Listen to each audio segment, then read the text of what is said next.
নমস্কার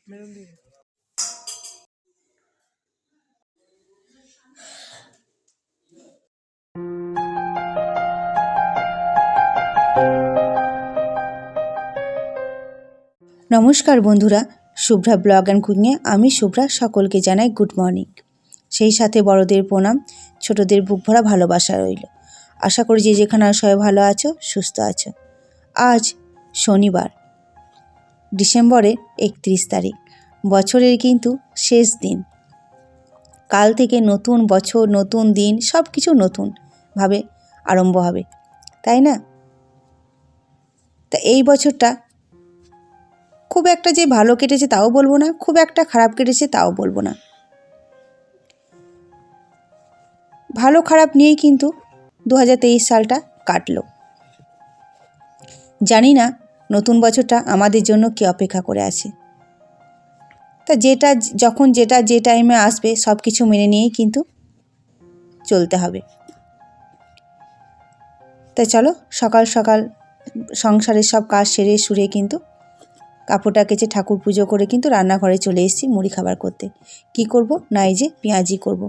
তাই পেঁয়াজটা কুচি করে নিয়েছিলাম, বেসন, হলুদ, লবণ দিয়ে মাখিয়ে নিয়েছিলাম। মাখানো হয়ে গেছে, তারপর এই যে কড়াইয়ে তেল দিয়ে পাঁপড়টাকে ভেজে নিই। পাঁপড়টা ভাজা হয়ে গেলে নামিয়ে নেব। দেখলাম পেঁয়াজি করার আগে পাঁপড়টা ভেজে নেওয়াই ভালো, অনেকটা তেল আছে তো পাঁপড় ভাজতে কিন্তু অনেকটা তেল লাগে। তাই পাঁপড়গুলো ভেজে কিন্তু তুলে নেব। তারপর ওই তেলে এই যে পেঁয়াজিগুলো একে একে সব দিয়ে দেব। বছরের শেষ দিন, আজ 31 তারিখ, সবাই পিকনিকে যায়, বেড়াতে যায়, কিন্তু আমরা ঘরেই আছি, কোথাও যাব না। আমাদের পিকনিক আছে কিন্তু জানুয়ারিতে, 31 তারিখে, আজকে না, অন্যদিন। কিন্তু চারিদিকে এখন কিন্তু পিকনিক রব। যেহেতু জানুয়ারি মাস, 25শে ডিসেম্বর, তারপর 1 জানুয়ারি, এগুলো তো সব তো পিকনিকেরই দিন না, গোটা জানুয়ারি মাসটাই কিন্তু পিকনিক। তাই এদিকে দেখো পেঁয়াজিগুলো আমার ভাজা হয়ে গেছে, তুলে নেব। আর এদিকে দেখো পেঁয়াজি আর পাঁপড় কিন্তু আমার রেডি। আর এই খুব ভালো হয় জানো, যদি ওর বাবা বাড়ি থাকে। ওর বাবা যে কদিন বাড়ি থাকে না, আমার মেয়েকে কিন্তু দেখতে হয় না। খাওয়া, ব্রাশ করানো, সমস্ত কিছু বাবার দায়িত্ব। ব্রাশ করিয়ে দেয়, তারপর খাইয়ে দেয়। বাপকা বেটি। আমি তো রোজ খাওয়াই, মেরে ধরে বকে খাওয়াই, কিন্তু বাবার কাছেও খেতে চায় না। ওর বাবা মারে না, বকে না, ধীরে সুস্থে আস্তে আস্তে বসে বসে খাওয়ায়। তাই চলো কিছু কাজ তো আসান হয়। তারপর ওদিকে খাওয়ে ওরা মুড়ি খাচ্ছে। তা আমার বরকে জিজ্ঞেস করছি পেঁয়াজিটা কেমন হয়েছে। তা আমার বর আমাকে রাগানোর জন্য বলছে পেঁয়াজিতে লবণ হয়েছে, হ্যান হয়েছে, ত্যান হয়েছে। খাওয়া দাওয়ার পর এই যে বাজার, কিছু সবজি বাজার ছিল না, বাজার করে নিয়ে এলো। আমি এখানে ছিলাম না, শ্বশুরবাড়িতে ছিলাম, শ্বশুরবাড়ি থেকে এসেছি বলে কোনো সবজি ছিল না, আজকে বাজারটা করে নিয়ে এলো। বাজার করে নিয়ে আসার পর এই যে দুপুরে রান্নাটা চাপিয়ে দিয়েছি।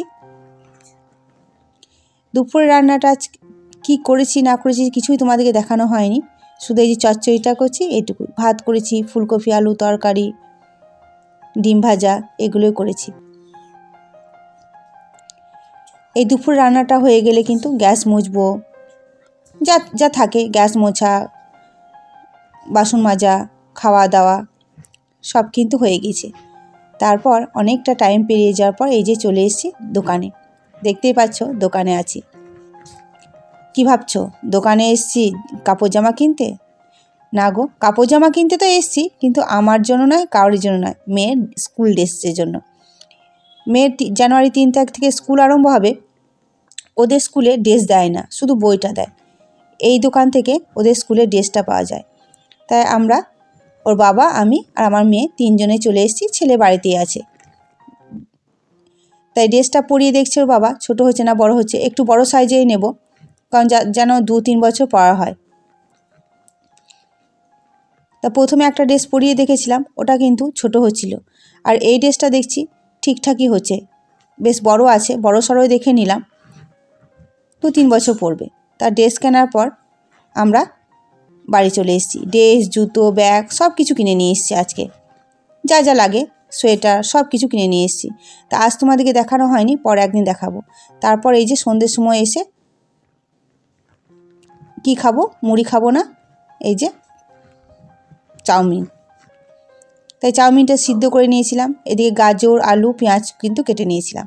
আর মেয়ের জন্য এই যে ম্যাগিটা আগে করে নিলাম, কারণ মেয়ে ম্যাগিটা মানে অনেকক্ষণ সে ভাত খেয়ে গিয়েছিলাম, এসে আর দুধ খাওয়াইনি, ম্যাগিটা খাওয়ালাম। ওকে ম্যাগিটা দিয়ে দিয়েছি, ও বসে বসে খাচ্ছে। আর এদিকে দেখো কড়াইয়ে তেলটা বসিয়ে দিয়ে কিন্তু পেঁয়াজ, গাজর, আলু যা যা ছিল সব দিয়ে দিলাম। আর জানো, আজকে চাউমিনটা একটু বেশি সিদ্ধ হয়ে গেছে।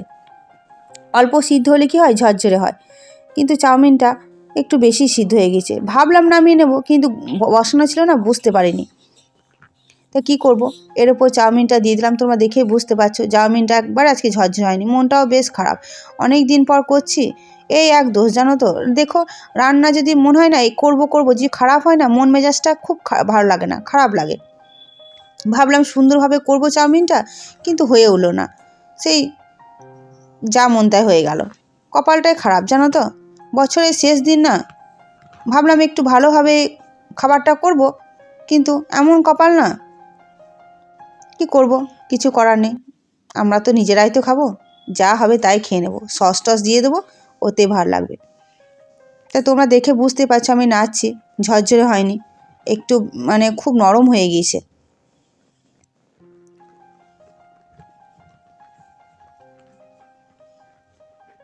ডিম দেয়, আমি কিন্তু ডিম দেব না, ডিম দিইনি, আমি এমনি সিম্পল চাউমিন করলাম। তো চাউমিনটা করার পর এই যে নামিয়ে নিয়েছি, চিলি সস আর টমেটো সস দিয়ে দিয়েছি। আমার বর নিয়ে চলে গেল, তিনজনারই, ছেলের আর ওর আর আমার। এই যে এবার সন্ধ্যের সময় সবাই মিলে গল্প করতে করতে, টিভি দেখতে দেখতে, আড্ডা দিতে দিতে কিন্তু চাউমিনটা খাবো। তা মেয়েকে ওর বাবা খাওয়াতে চাচ্ছে, মেয়ে খাবে না ওর বাবার কাছে, কারণ এই মাত্র ম্যাগি খেলো। আর একটু ঝাল হয়েছে, লঙ্কা দিয়েছিলাম বলে একটু ঝাল হয়েছে, জোর করলো না। তাই এই যে ওরা খাওয়ার পর আমরা খেতে বসেছি। তাই ম্যাগি খেতে খেতে, চাউমিন খেতে খেতে আজকে ব্লগটা আমি শেষ করব। 2023 সালে আজকে লাস্ট ভিডিও আমার। আবার কালকে নতুন বছরে নতুন ভিডিও শুরু হবে। তা চলো, 2023 সালটা তো বেশ ঠিকঠাকই কাটলো। তা 2023 সালকে বিদায় দিয়ে 2024-এর নতুন করে আহ্বান জানানোর পালা শুরু। 12টা বাজলেই কিন্তু 2024 সাল শুরু হয়ে যাবে। তা সবাইকে অ্যাডভান্স হ্যাপি নিউ ইয়ার জানিয়ে ব্লগটা শেষ করছি। সবাই ভালো থেকো, সুস্থ থেকো, দেখা হবে পরে একটি ব্লগে।